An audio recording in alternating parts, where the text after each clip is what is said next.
وہ گرمیوں کی چھٹیاں گزارنے ہمارے گھر آئے تھے۔ اس وقت ہم کافی چھوٹے تھے۔ ہم سب بچے مل کر کھیلتے اور گرمیوں کی چھٹیاں کب ختم ہو گئیں ہمیں پتہ ہی نہیں چلا، اور وہ واپس اپنے گھر چلے گئے۔ اس کے بعد وہ کبھی ہمارے گھر نہیں آئے۔ کافی سال گزر جانے کے بعد وہ اچانک ہمارے گھر آئے۔ میں بھی بڑا ہو گیا تھا اور وہ بھی۔ جب میں نے اس کو دیکھا تو میں دیکھتا ہی رہ گیا۔ وہ بہت پیاری تھی اور بہت خوبصورت تھی۔ میں گھر کے کاموں میں امی جان کی مدد کر رہا تھا تو وہ مزاح کرنے لگی کہ خالہ جی، اس کی شادی کروا دو تاکہ اس کی بیوی آپ کی مدد تو کرے گی۔ یہ بیچارہ اور کتنی دیر آپ کی مدد کرے گا؟ تو میں نے اسے کہا کہ تم ہی امی کی مدد کر دو۔ میرے اتنا کہنے پر وہ ہنسنے لگی اور امی جان کی مدد کرنے لگی، اور میں باقی لوگوں کے پاس جا کر بیٹھ گیا۔ کچھ دیر کے بعد جب امی کچن سے باہر گئے تو اس نے مجھے آواز دی، تو میں اس کے پاس گیا تو اس نے مجھے ایک گفٹ دیا اور بولا، یہ میری طرف سے آپ کے لیے۔ میں نے اسی وقت وہ گفٹ کھولا تو اس کا اور میرا نام ایک ساتھ لکھا تھا۔ اس طرح اس نے مجھے پرپوز کیا۔ میں بہت خوش تھا، میں نے بھی ہاں کر دی۔ اس طرح ہماری بات ہونے لگی۔ ہم روز رات کو چھت پر بیٹھ کر بہت ساری باتیں کرتے۔ چھٹیاں ختم ہو جانے کے بعد وہ واپس اپنے گھر چلے گئے۔ اب ہماری بات میسج پر ہوا کرتی تھی۔ ہم ہر روز صبح 5 بجے بات کیا کرتے تھے۔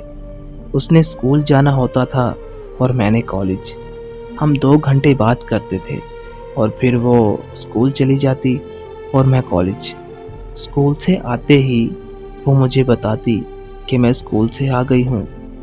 پھر تھوڑی دیر ہم بات کرتے اور وہ کھانا کھاتی اور پھر ٹیوشن کے لیے چلی جاتی اور میں بھی کھانا کھا کر پڑھنے لگ جاتا۔ اس طرح ہماری بات کافی دیر تک ہوتی رہی۔ پھر ایک بار ہم دونوں ایک فنکشن پر ملے۔ اس نے مجھے ایک ڈائری گفٹ کی جس میں میں اس کے ساتھ ہونے والی ملاقات لکھا کرتا تھا۔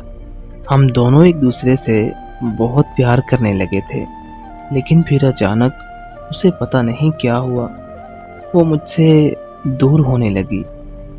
ہر وقت لڑائی کرتی تھی، میں اس کو ہر وقت مناتا ہی رہتا تھا۔ اس نے میری پرواہ کرنا بھی چھوڑ دیا تھا۔ اس نے مجھے بہت رلایا۔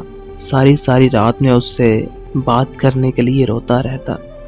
جب میں اس کو بتاتا کہ میں تمہیں یاد کر کے بہت روتا ہوں، وہ مجھے کہتی کہ تمہیں کس نے بولا کہ مجھے یاد کر کے رو؟ تم مجھے یاد کر کے نہ رویا کرو۔ میں اس کے سامنے ہاتھ جوڑتا، اس کے پاؤں پڑ جاتا، پر پھر بھی وہ نہ مانتی۔ میں اسے بہت پیار کرتا تھا، پر شاید اس کی زندگی میں کوئی اور آ گیا تھا، لیکن اس کے بارے میں اس نے مجھے کبھی نہیں بتایا۔ وہ مجھ سے جان چھڑوانا چاہتی تھی، اور اس کام کے لیے اس نے مجھے بہت تنگ کیا، مجھے بلاک بھی کر دیا۔ میں اسے یاد کر کے روتا رہتا، لیکن اسے اس بات سے کوئی فرق نہ پڑتا۔ اس نے مجھے کئی بار بلاک کیا تھا، پورے 1 سال تک اس نے میرے ساتھ ایسا کیا۔ میں نے بہت برداشت کیا کہ چلو آج ٹھیک ہو جائے گی، لیکن نہیں، میں غلط تھا۔ اور پھر ایک دن ایسا آیا کہ میری برداشت بھی ختم ہو گئی، اور میں نے اس کو بہت ساری باتیں سنائی، جتنی میرے دل میں تھیں سب کہہ ڈالی، اور پھر میں نے اس کو بلاک کر دیا۔ اس کے بعد ہماری کبھی بات نہیں ہوئی، اور نہ اس نے کبھی بات کرنے کی کوشش کی۔ یاد تو مجھے اس کی آج بھی آتی ہے، لیکن کیا کریں، اس کو میری محبت کی قدر ہی نہیں تھی۔ آج دل پھر سے بہت اداس ہے۔ اس سے بات کیے ہوئے مجھے آج 2 سال ہو گئے ہیں، اور آج میری کزن سے میری بات ہوئی۔ اس نے مجھے بتایا کہ وہ کسی لڑکے سے بات کرتی ہے۔ مجھے بہت دکھ ہوا۔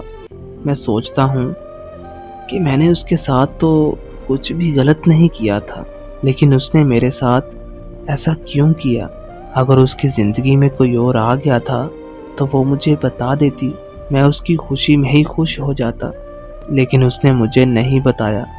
اس نے مجھے بہت تنگ کیا، لیکن میری پھر بھی خدا سے دعا ہے کہ وہ جس کے ساتھ بھی رہے ہمیشہ خوش رہے۔ آمین۔